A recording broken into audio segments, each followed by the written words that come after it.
Well, in John chapter 21, in the very first verse, it tells us that Jesus showed himself to the disciples for the third time here, and that it was in this way that he showed himself. He was there at the Sea of Tiberias. This is the third and also the last appearance of Christ after his resurrection that the Apostle John feels so inspired to write about. The first and second appearances of Christ happened while the disciples were in Jerusalem, in the southern part of Israel. We have discussed that in the last couple of weeks there, him appearing in the room there with them. But this now last appearance is at the Sea of Tiberias. That's a change of location. That would be in the northern part of Israel. Now, I bring that up because we have to start by at least acknowledging that something prompted their changing location. They were in the southern part, two appearances of Christ. Something happened that kind of prompted them to go to the northern part there. What was it? John doesn't tell us, but Matthew does. In Matthew chapter 28, verse 10, Jesus had sent a message to his disciples telling them to go to Galilee. Leave Jerusalem, go to Galilee. A few verses later in that same chapter, in verse 16, it says, "Then the 11 disciples went away into Galilee, to the mountain which Jesus had appointed." We aren't told which mountain that was, but the disciples were. Jesus had appointed a specific location to meet. He was specific. Well, what makes a mountain a mountain? According to most geologists, what makes a mountain is that it rises at least 1,000 feet above the surrounding terrain. And the region of Galilee had lots of them. In nearly every direction you would find such mountains. Galilee also had a sea, Tiberias. It's mentioned in verse 1. We would know it as the Sea of Galilee, but it was also called the Sea of Tiberias. Now what's interesting is that this Sea of Galilee, unlike the mountains, is 695 feet below sea level. Very different elevation than a mountain, wouldn't you say? Very different location then, wouldn't we agree? Jesus told them in Matthew 28 to meet him on the mountain there at the sea. We begin chapter 21 with the disciples not where they were supposed to be.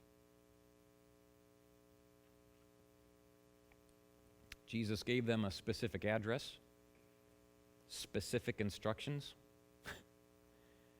but they assumed it was good enough just to be within the same zip code.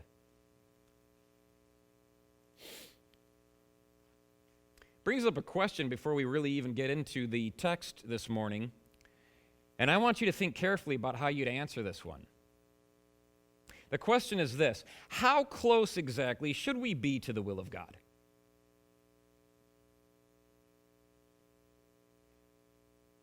Does he really expect us to throw a bullseye every time?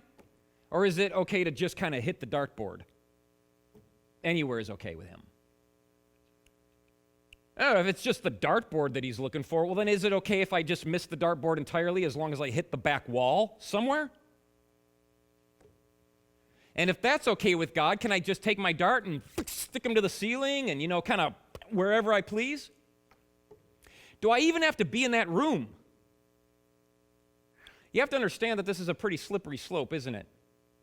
But we're all sitting here going, but does he really expect me to hit the bullseye every time?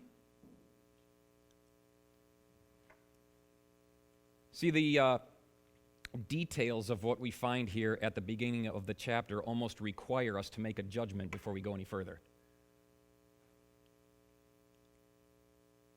How exacting does God want us to be? What does he expect of us in terms of finding and remaining in his will? Now, before we make it too personal, let's just pick on these guys. Okay? Were they in the will of God or not? Now, most commentators recognizing as a commentator that they have to make comment about this, do so, but most of them either dismiss or excuse the disciples for being at the sea when they were being told to meet Jesus on the mountain. I'll give you an example here. One Bible teacher wrote, quote, "Peter and the disciples were uncertain of what they should do next," end quote. What? Jesus appoints a mountain in Galilee and says, "Meet me there."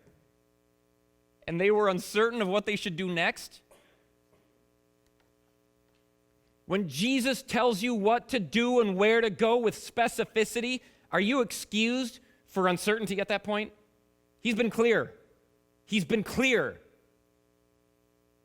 Another theologian said elsewhere, quote, "Most commentaries consider that the disciples were fully justified in acting as they did on this occasion," end quote. If I may, I'm going to disagree with most commentaries then. I don't think they're justified at all.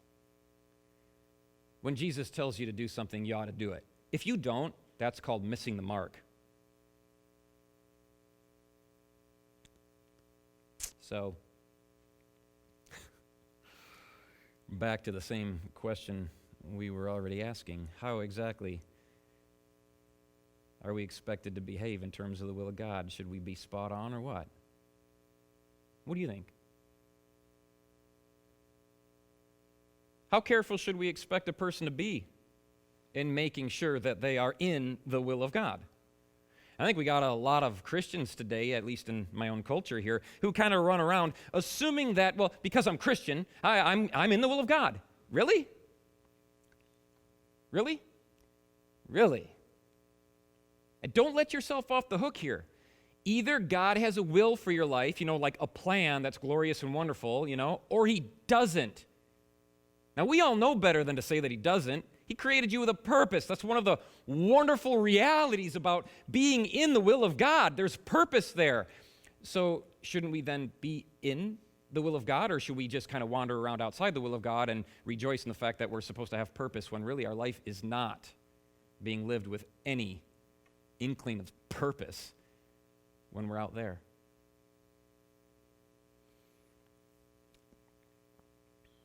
You know what it's called when you're careful to always be in the will of God? Do you know what it's called when you're very, very concerned and very focused on being in the will of God, doing what God wants? Do you know what that's called?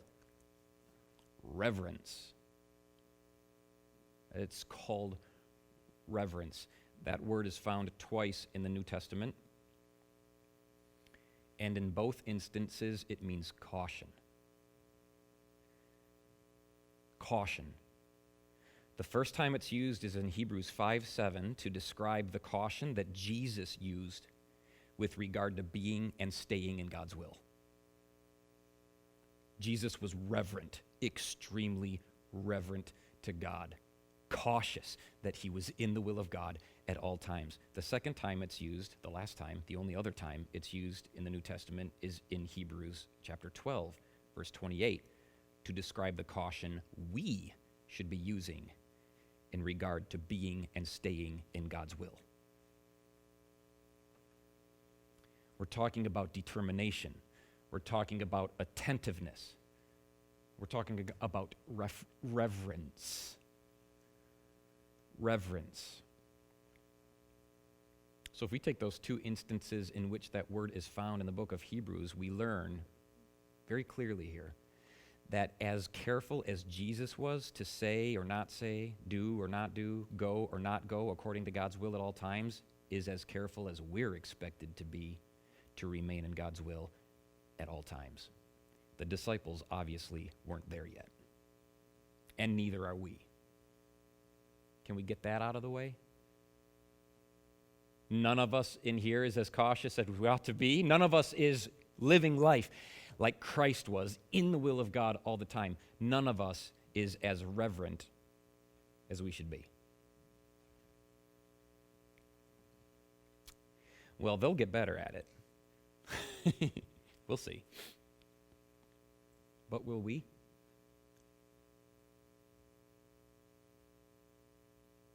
Will we develop greater reverence toward God over time? The disciples at the beginning of John chapter 21 believe Jesus. They obey Jesus. They follow Jesus. But like some of us, they're not being very careful about it. Meet me at the mountain. Jesus says, meet me at 1,000 feet. And where they go? 700 feet down.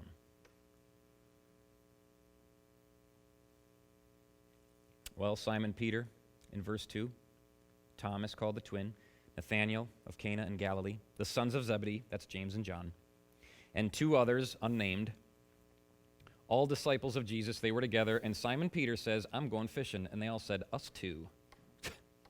So, I'm going fishing. Now, this seems like an innocuous statement. Benign, right? Harmless. Like it's not a big sin to go fishing, is it? Well, here's what's going on. A while back in the Gospels, Peter made a statement that found its way into all three of the synoptic Gospels. That's Matthew, Mark, Luke, and John. You find it in Matthew 10, Mark 10, Luke 18. Jesus made a statement. He says, I've left everything to follow you. He says that to Jesus. I've left everything to follow you, which was true, right? Matthew and Mark both record that they left their nets. The Gospel of Luke in chapter 18 says that they left all. They left everything. So I guess that's true. But here's the problem. Their leaving of those things proves here to only have been a temporary leaving. Because now, the very things that they left behind to follow Jesus 3 years ago are the exact same things that they're taking up again once they stopped following him.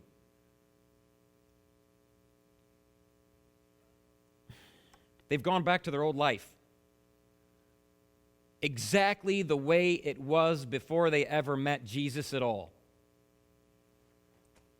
Do you know how easy it is, and perhaps some of us do, to forget just how within reach your old Christless life still is? You've been serving Jesus for years. Don't get too confident in that. One poor, prayerless decision away is your old life that is waiting for you anytime you want to go back to it. Your nets are still there. Your old boat is parked outside. You can go fishing anytime that you want to. Have you really left everything? Have you really left everything? These guys have gotten a little too self-permissive.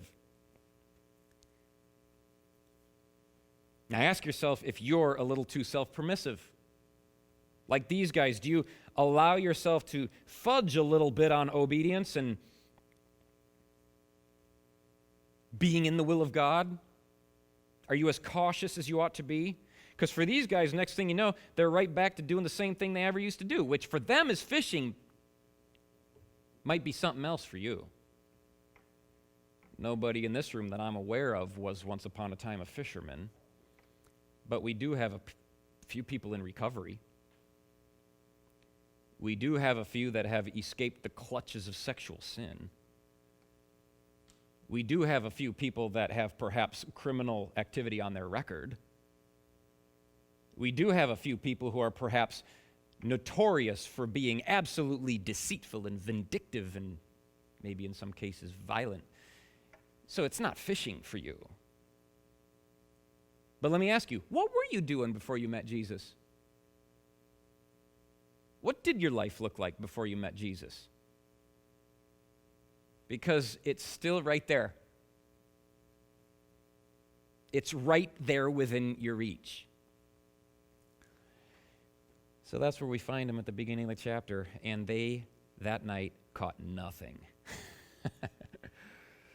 Oh, the haunting reality of following Christ and wishing that you didn't. Wishing you could just get away and just do your own thing. Go ahead. It will amount to nothing. Nothing. Nothing. See, in verse 3, the last word of that verse is nothing. And it's the exact same word that they had heard Jesus use the night before he died when he said, "Without me, you can do nothing." That statement was probably still ringing in their ears. It was so recent. There you got him going, "Did I not tell you that if you were going to try and pull something like that it was going to go down like this?" And there you are. "Hey, children, you got any fish?"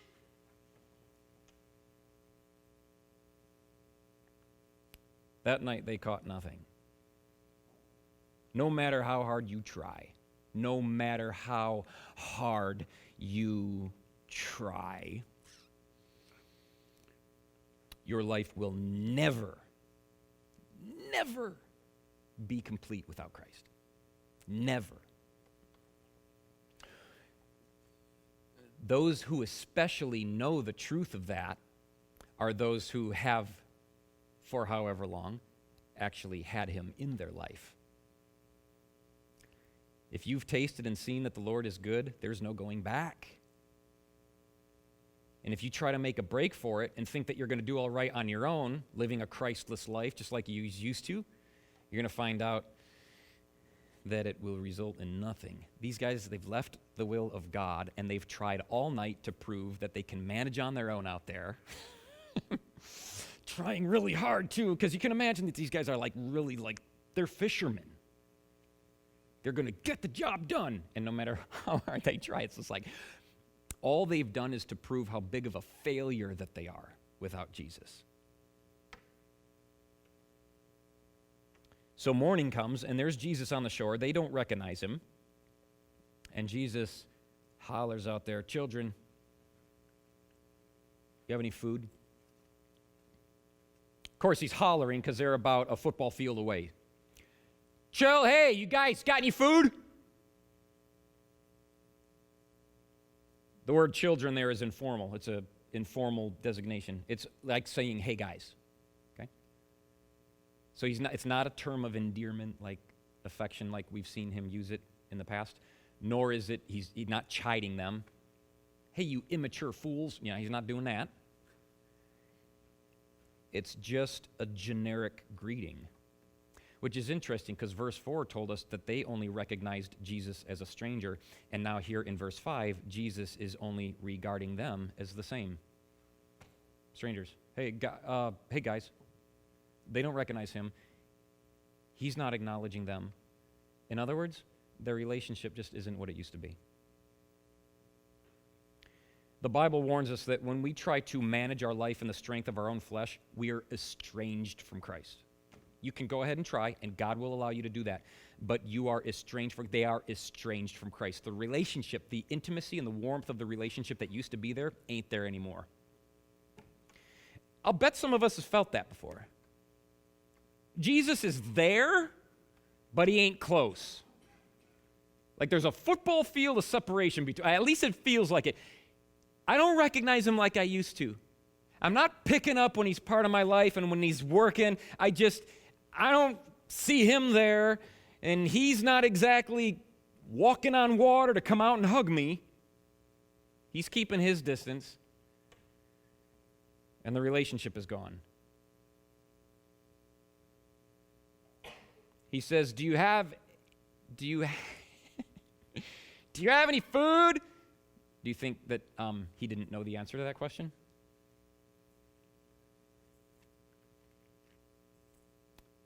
Do you think Jesus is toying with these boys? Do you think Jesus ever toys with you? We're afraid to answer that, aren't we? Do you think he has the right to toy with you if he wants to? Do you think he has the right to do whatever he has to do in your life to get you to think and to see the silly situation you've gotten yourself into? Do you think he has the right to talk down to you? Because I do. There's no one higher than him. He only talks down. It's a testament to the grace of God that he would ever talk across at all. Yet he does, but not here. You got any food? He knew the answer to that. He already knew the answer. Why? he knows the answer because he's the reason why they have no food. I mean, if anybody can prevent fish from swimming where they don't want them to swim all night long, it would be him. He's the one that's kept them from catching anything. So he knows they have no food. Why then did he ask the question? The reason he's asking is because he's making them conscious of their emptiness. He's making them aware of their hunger. You got any food? You don't have food, do you? It's been a long night, huh? He's making them aware of their failure. You went out to fish? Are you being productive? Has it been a fruitful excursion for you out there? He's making them aware of their need for help, his help in particular, someone's help, anybody's help. He's creating desperation in them. That's one of the graces of God. When you're outside of the will of God, to so work in your life to keep you from enjoying yourself out there that you're desperate enough to come right back. That's the grace of God, to make you barren. It's the grace of God to make life suck when you're not in God's will.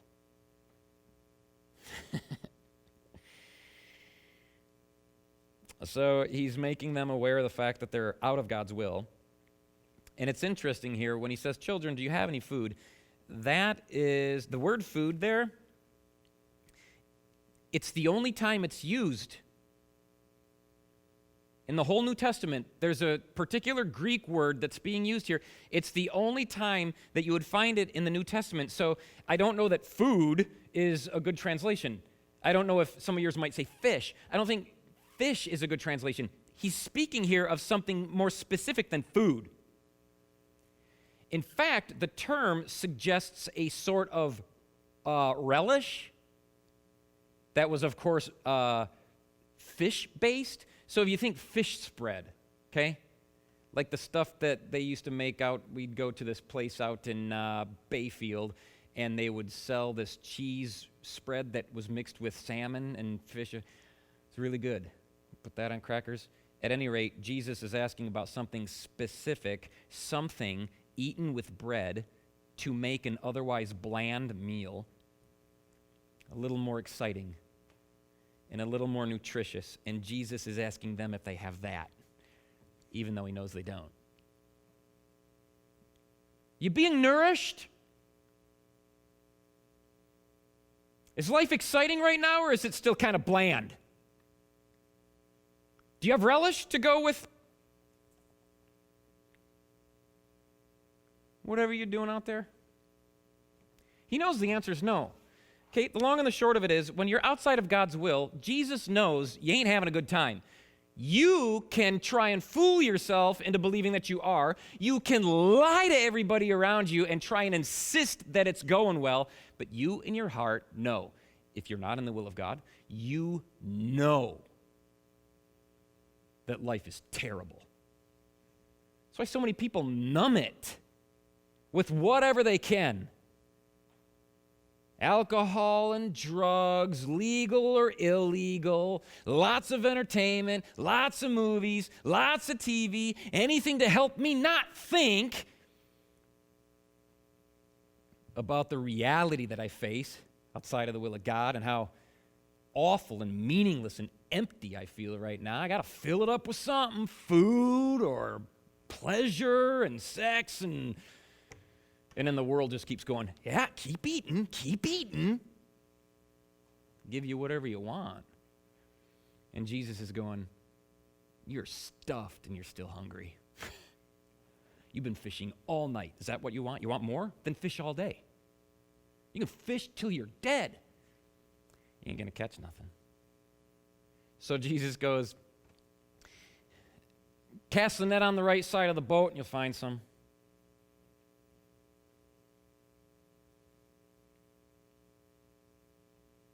I imagine him, and I can't, this is all just kind of my own imagination here, but I imagine him being kind of nonchalant about that advice. Put it on the right side of the boat, see what happens. Mind you, he's building a fire and cooking fish. Cast it on the right side of the boat, you find some.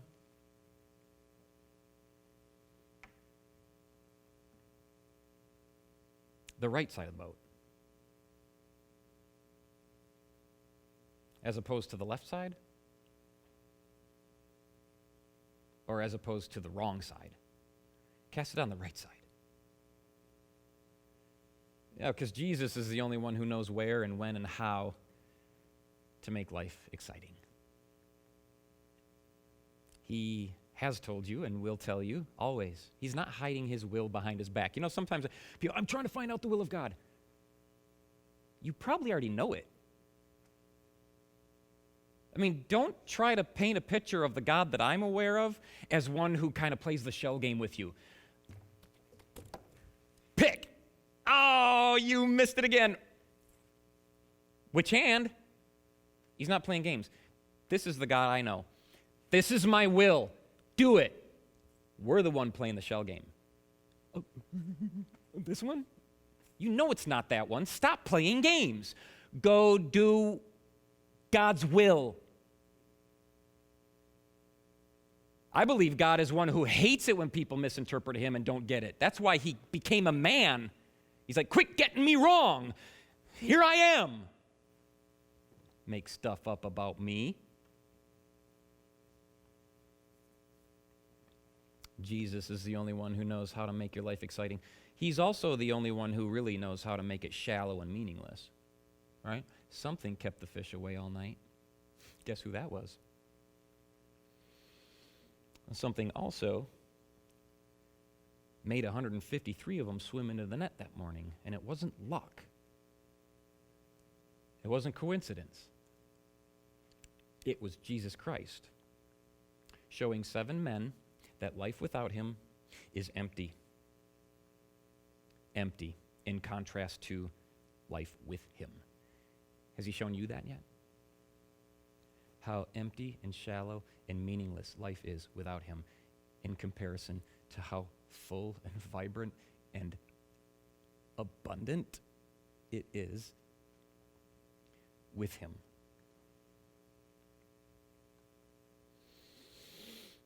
Well, the fish, even fish, are careful to stay in the will of God. Obeying Jesus all night long, staying on this side of the boat, and then obeying Jesus come morning and getting to that side of the boat and swimming right into the net. Even animals have reverence. And it's not just this instance either. God commands ravens to feed a weird guy wearing sackcloth, they'll do it. God commands a donkey to speak, that donkey's talking. God commands a fish to swallow a wayward Christian, he will. God commands all these animals and every species 2 by 2 to go and get on a boat. They're there. Animals are obedient. Animals are careful to stay in the will of God. Even animals have reference. Jeremiah chapter 8, verse 7 says, quote, even the stork that flies across the sky knows the time of her migration, as do the turtle dove, the swallow, and the crane. They all return at the proper time each year, but not my people. They don't know the rules, end quote. What a rebuke to people, humans who are made in the image of God. I mean, cranes and storks have a leg up on us as far as reverence is concerned? What a rebuke. Isn't it? Aren't you kind of like how many of you have pets? Me. It's like, I got these cats and they're squirrely, they're just kittens, they're learning, but it's like, they're probably more in line with God's will than I am certain days, right? I think God even uses them in my life to kind of like humble me, you know? I mean, it's been like clockwork every morning at about 4 a.m. They're on the bed waking me up. It's like, God, control these two. You know, like, get them out of here. Well, I don't pretend to know what's going on in the mind of these 7 men here, but I gotta wonder how humbling it was for them to realize that even dumb sea creatures are more careful about staying in God's will than we are sometimes. Even when it requires their life. those fish obeyed Jesus even though it cost them their life.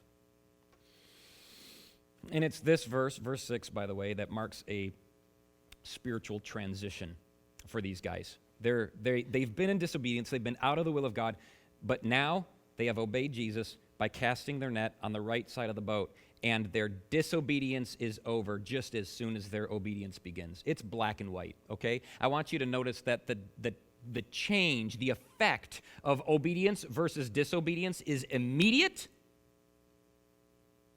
and it's profound. Disobedience, they catch nothing all night. Obedience, their nets, they can't even drag them. They're so full of fish. God would love to show you the difference. Jesus invites them to take inventory of the fish. They counted exactly 100. It's funny that number's in there. Everybody's like, what's the significance there? The significance is Jesus is inviting anybody to take inventory and compare a life without him to a life with him. Which one do you want? Go ahead and count. Count your blessings, right? One by one. Count them.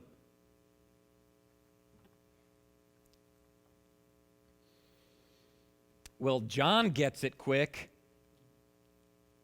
In verse 7, I can imagine they're all on the one side of the boat, and they're pulling this thing in, and John feels the weight, and they're starting to pull it above the water, seeing very quickly that it's full of fish and not like debris, like they're just pulling up, an old junk car, Oh, it's, okay, never mind.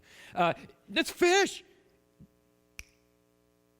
John turns to Peter and goes, it's the Lord.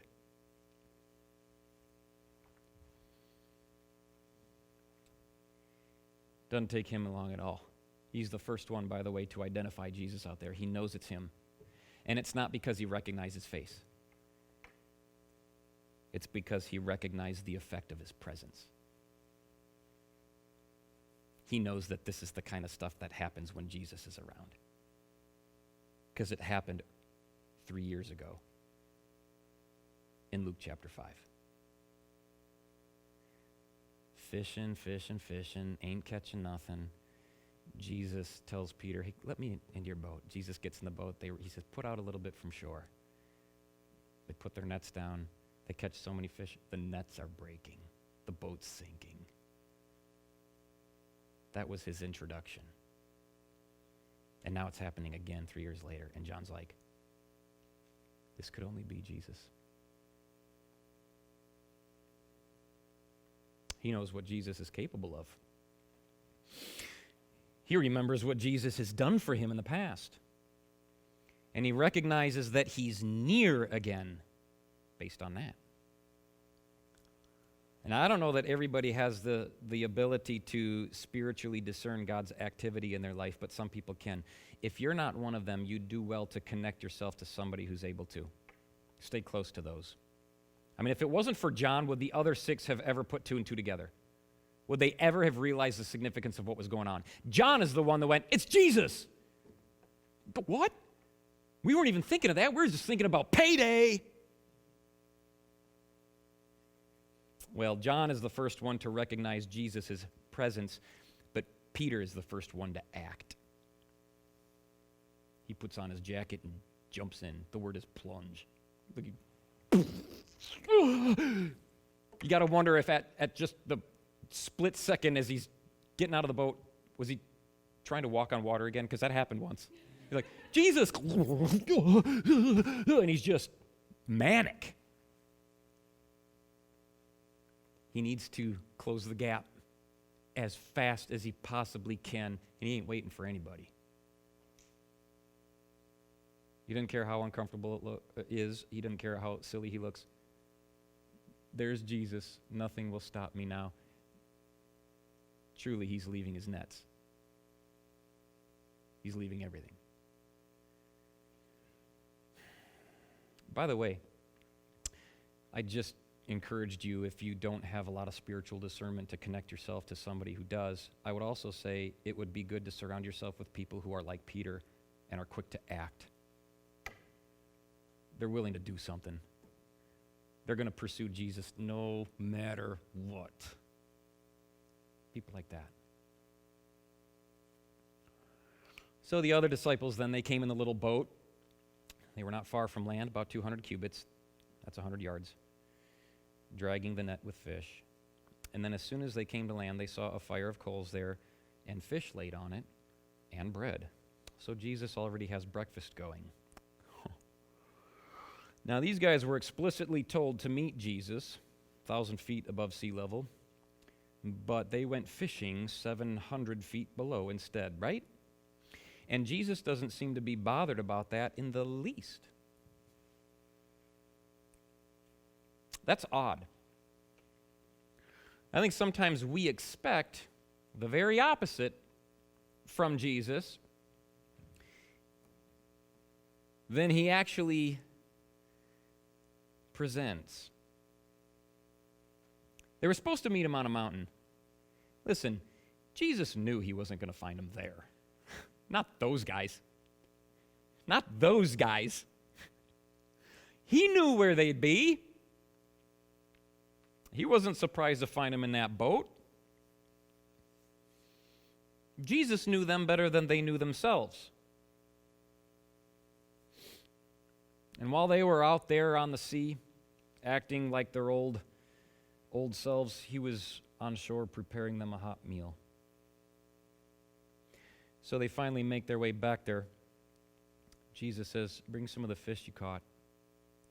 Simon Peter went up and dragged the net to land full of large fish, 153.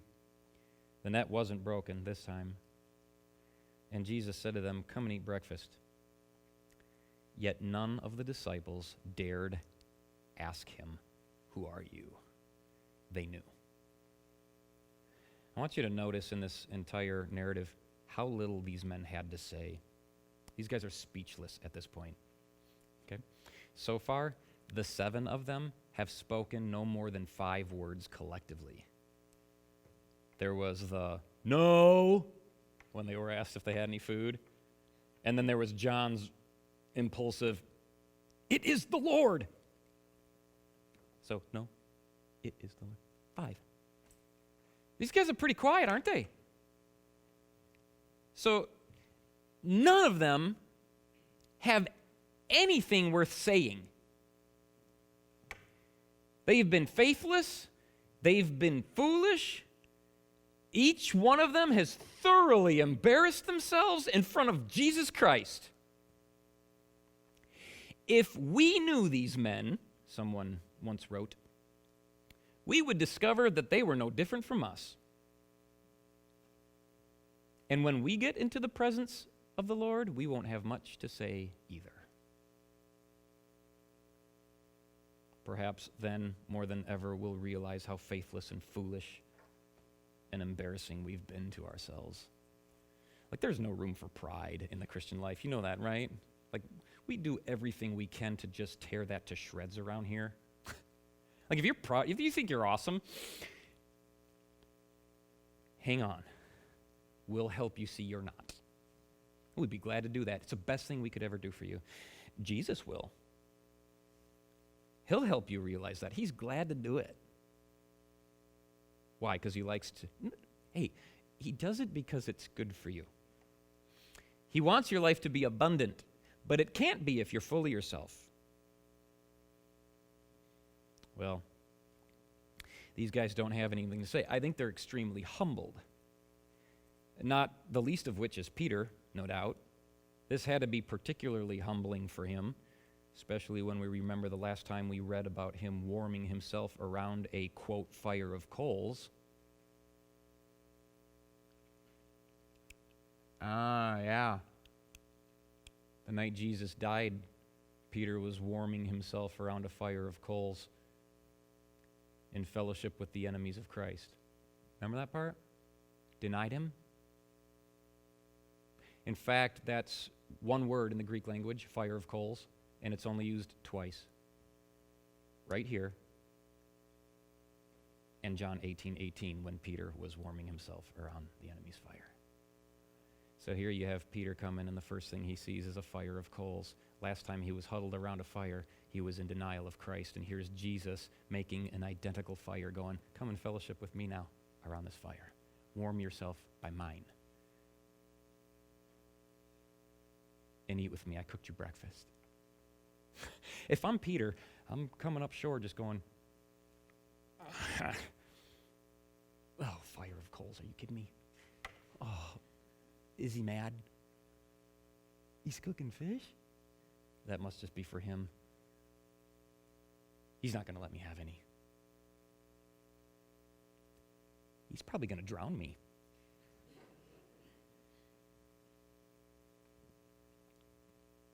Well, Jesus responds by not only cooking them breakfast, but also by serving them.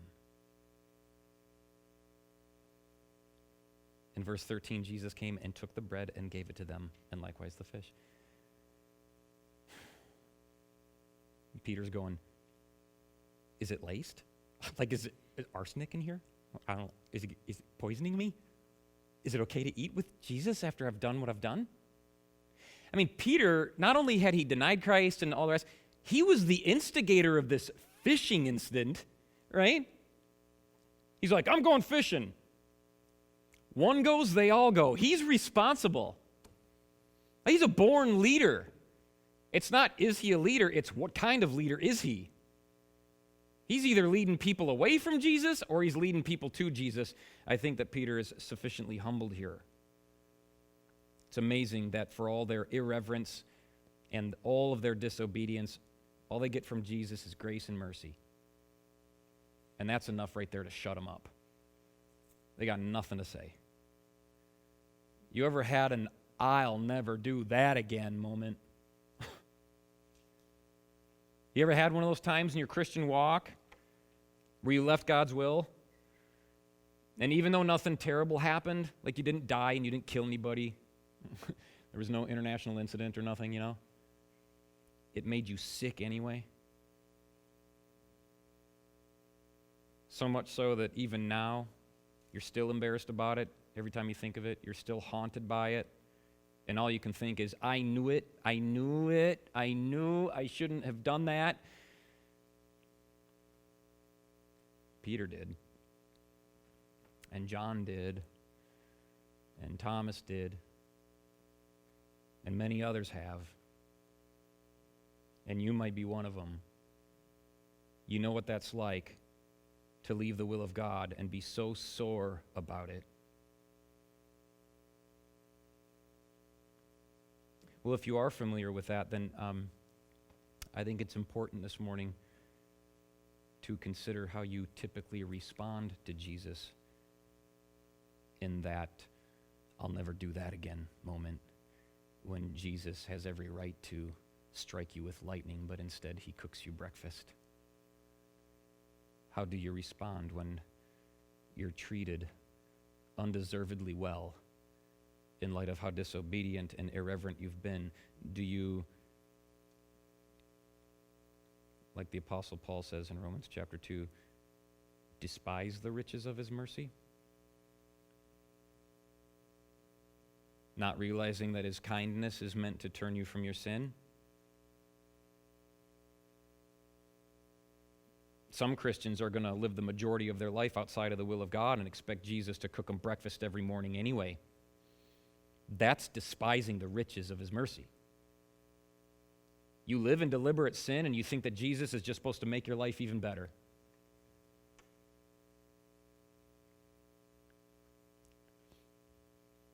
Other people will leave the will of God, but it isn't long before they realize that they've made a big mistake and that they're going nowhere without Jesus. These are the ones that get back as fast as they can once they have that opportunity to see him and to draw close to him once again in fellowship. People like that grow in reverence. Are you growing in reverence? Do you exercise greater caution at this point in your Christian walk than you were when you first began? I think you should take a look at that. I think that every one of us in here should have an answer to that question, and I think that before the Lord we need to be honest about the answer we give. Are you becoming more diligent about finding and fulfilling the will of God than ever before?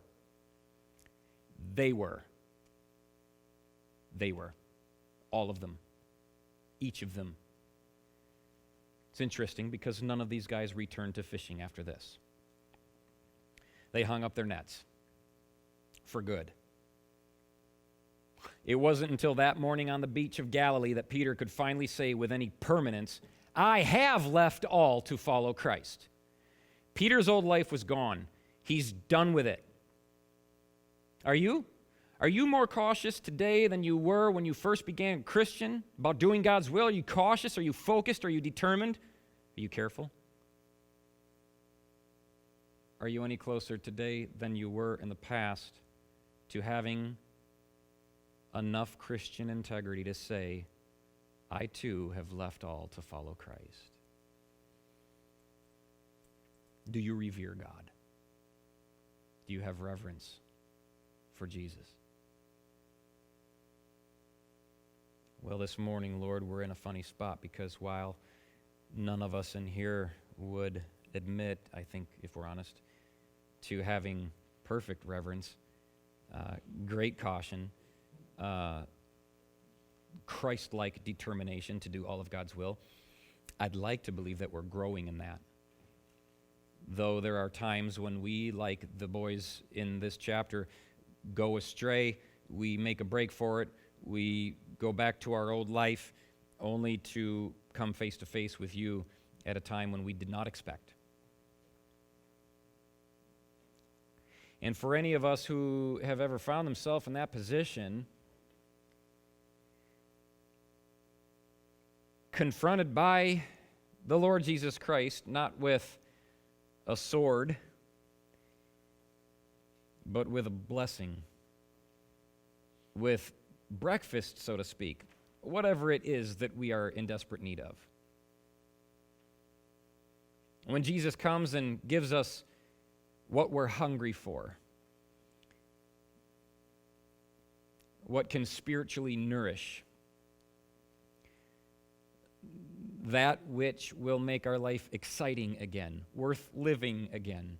When we're met with that kind of grace, instead of the punishment we deserve, we have the opportunity of God for our hearts to melt before Him in humility. Be once again restored to fellowship and move forward with greater reverence than ever. It's all part of the process, Lord, of you making us like Christ. Please let that continue. We see how wonderful you have been with the disciples of the past. We pray that you would extend that same grace and that same mercy to the disciples of today. Because God knows we've all gone fishing when we should not have gone fishing.